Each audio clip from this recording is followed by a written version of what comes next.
Course कल जो था येस्टरडे आप कहेंगे कि टाटा मोटर्स की एक रेटिंग अपग्रेड आई थी, लेकिन अब प्रेजेंटेशन आ गया है और देखिए स्टॉक गिरे जा रहा है, भारी गिरावट आ रही है, 3.5% से ज़्यादा का गिरावट आ गया है।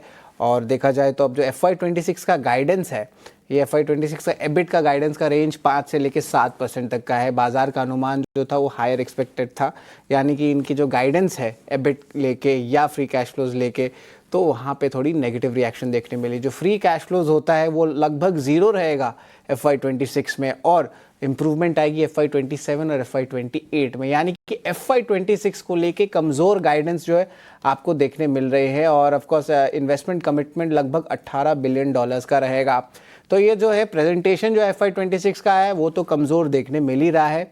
और जो ग्लोबल फैक्टर्स जो है, जिस तरह जो US ट्रेड टैरिफ्स का इम्पैक्ट आ रहा था, तो वहाँ पे भी JLR प्रोडक्शन को लेके जो है कंपनी की कमेंट्री नेगेटिव आई थी। तो ऑफकोर्स ये इंपॉर्टेंट डेवलपमेंट है, इसकी और भी थोड़ी डिटेल्स हम आपको बताते रहेंगे। लेकिन तपन टाटा मोटर्स का देखें तो भारी गिरावट आ गया, 3.5% का गिरावट देखने मिल रहा है। As a stock Tata motors में क्या प्रॉब्लम्स आ रहे हैं, जरा कुछ पॉइंट आउट कर सकते हैं तपन?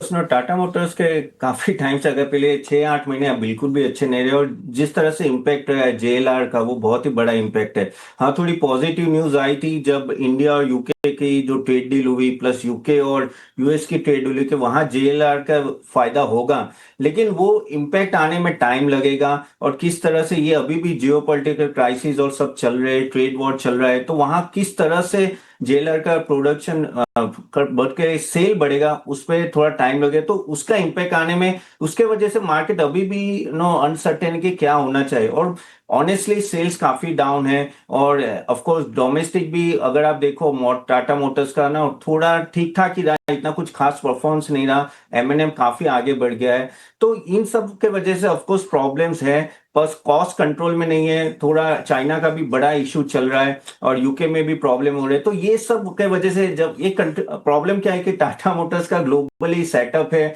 तो वही होता है ना कि जब ग्लोबली इतना बड़ा सेटअप होता है, कोई भी कंट्री में कुछ भी इंपैक्ट आता है, इसको डायरेक्ट आता है। और लेकिन तो भी 680 में, ये पिछले बार 620 के आसपास गया था, 30 के आसपास, अगर उस लेवल पे जाता है, और वो टाइम लगेगा थोड़े जाने में, देखते हैं, लेकिन उस लेवल पे अगर किसी को लंबे समय के लिए निवेश करना है तो आप कर सकते हो, बट थोड़ा यहाँ वेट एंड वॉच कर सकते हो। और 10% के नीचे I think it will be very good buy for long term.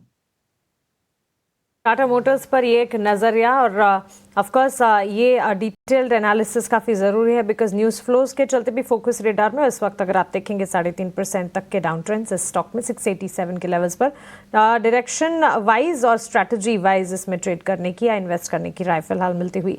HDFC life के चार्ट्स को पुल अप करना चाहिए। ब्रोकरेज